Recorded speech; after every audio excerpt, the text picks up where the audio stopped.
திண்டுக்கல் நாடாளுமன்ற தொகுதியின் பாரதிய ஜனதா கட்சியின் தலைமையிலான தேசிய ஜனநாயக கூட்டணியின் சார்பில் பாமக வேட்பாளர் திலகபாமா போட்டியிடுகிறார்.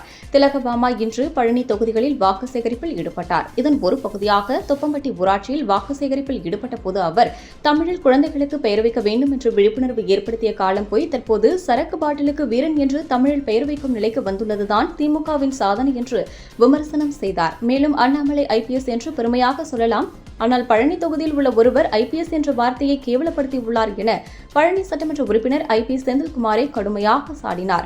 தொடர்ந்து கீரனூர், மானூர், வயலூர் உள்ளிட்ட பகுதிகளில் தீவிர வாக்கு சேகரிப்பில் ஈடுபட்டு வருகிறார்.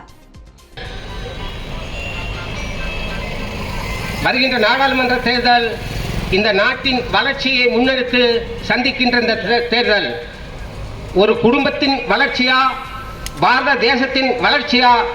கல்வி மக்கள் முன்னேற்ற கழகம், இந்திய ஜனநாயக கட்சி, அதிமுக, தொண்டர்கள் உரிமை மீட்பு குழு ஆகிய கூட்டணி கட்சிகளின் சார்பாக இந்த திண்டுக்கல் நாடாளுமன்ற தொகுதியில் வாக்குகள் சேகரிக்கிறதுக்காக மட்டும் வல்லங்க, நமக்கு என்ன தேவை என்பதனை புரிதலோடு நாம் புரிந்து கொண்டு இந்த அரசியல் களத்தை களமாட வேண்டும் என்பதற்காக இங்கு நாங்கள் வந்திருக்கிறோம்.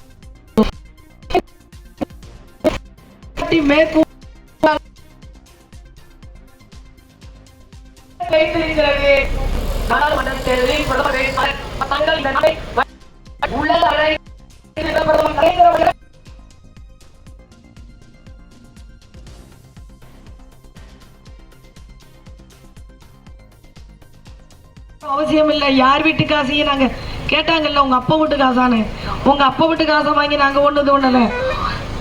தாலிக்கு தங்கம் கொடுக்கறத நிறுத்தி விட்டாங்க. வீடு பூரா தெருவா சாராய கடையை தூக்கி நிறுத்திட்டாங்க. ஐயா எல்லாம் காமராஜர் காலத்தையும் எங்கள் அக்கன் காலத்தையும் பார்த்தவங்க நிற்கிறீங்க, அப்படி தானையா?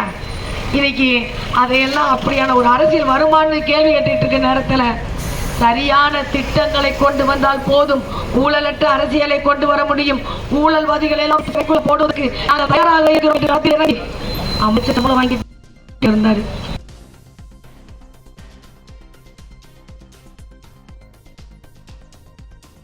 ஒழுங்கா கொடுக்க முடியலன்னா